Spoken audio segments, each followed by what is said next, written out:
Good afternoon, everyone. My name is Khushi Singh, and I'm honored to introduce our group presentation today. We are Commerce with Morality, a team inspired by Mahatma Gandhi's powerful warning against commerce without morality, one of his seven social sins.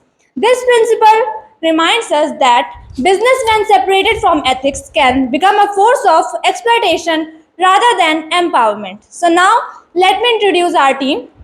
Our group is led by Rishu Singh, Yogendra Mohan Yadav as our secretary. The team includes Nimmi, Shilpa, Anuradha, Anjali, Alpana, Ritu, Priyanshi, and Shivangi. And we all are here to explore the significance of corporate social responsibility and whistleblowing in India. So let's get started. Rishu will take over and provide us an overview of corporate social responsibility and whistleblowing in India.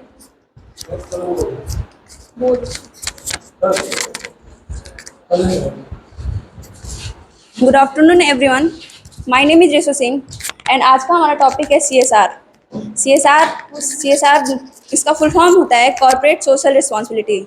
सी का मतलब होता है corporate यानी company, S का मतलब होता है social यानी समाज, और आर का मतलब होता है रिस्पॉन्सिबिलिटी यानी जिम्मेदारी। इसका मतलब ये होता है कि कंपनी समाज के प्रति जिम्मेदारी निभाए।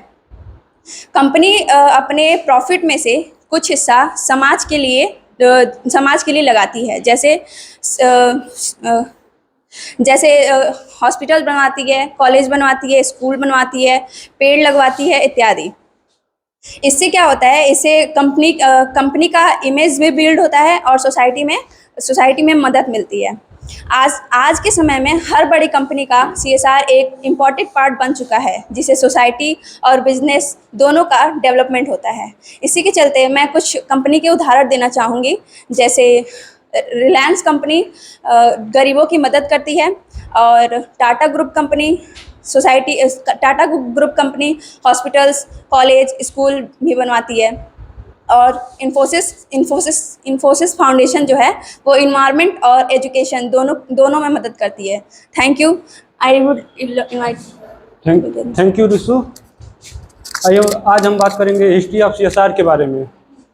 आइए जानते हैं कि जो कंपनी थी, पैसा कमाने के अलावा उन्होंने सीएसआर में जैसे इन्वायरमेंट एंड सोसाइटी का केयर करना कैसे शुरू किया इन अर्लियर डे।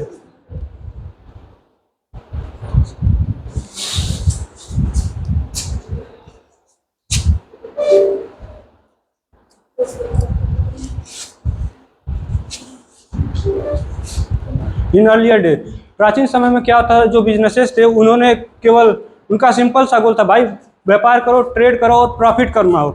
अब जो कुछ वेल्दी मर्चेंट थे उन्होंने सोचा कि जैसे चैरिटी के लिए सोसाइटी में स्कूल बनवा दिए, हॉस्पिटल बनवा दिए एंड रोड्स बनवा दिए। यह केवल चैरिटी के लिए था, ना कि किसी बिजनेस स्ट्रेटेजी के लिए था। अब हम बात करते हैं ड्यूरिंग द इंडस्ट्रियल रिवोल्यूशन। यहाँ पे इंडस्ट्री ग्रो होना स्टार्ट हुई, पर इंडस्ट्री में जो वर्किंग कंडीशन था वह बहुत ही ख़राब था। तो अब जो कुछ ओनर्स थे इंडस्ट्री के, उन्होंने सोचा कि जो वर्कर्स हैं हमारे, उन्हें हम कुछ अच्छे से ट्रीट करें, जैसे कि उनको कुछ वर्किंग कंडीशन सही कर दिए, कुछ वेलफेयर प्रोग्राम्स चालू कर दिए। इससे उनकी जो इंडस्ट्री की प्रोडक्टिविटी और प्रॉफिटेबिलिटी भी बढ़ गई। अब हम बात करते हैं 20वीं सेंचुरी के बारे में। यहाँ पे जो है सीएसआर में राइज देखने को मिलता है। जो सीएसआर में राइज देखने को मिलता है। यहाँ पे जो बिजनेसेस थे वह काफ़ी बड़े हो चुके थे। अब लोगों ने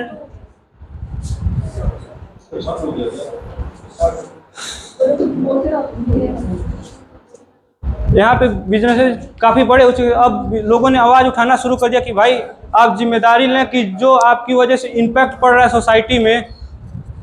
सोसाइटी में उसकी जिम्मेदारी लें। जैसे कि अब लेबर्स लॉ बनाए गए, रेगुलेटिंग अथॉरिटी,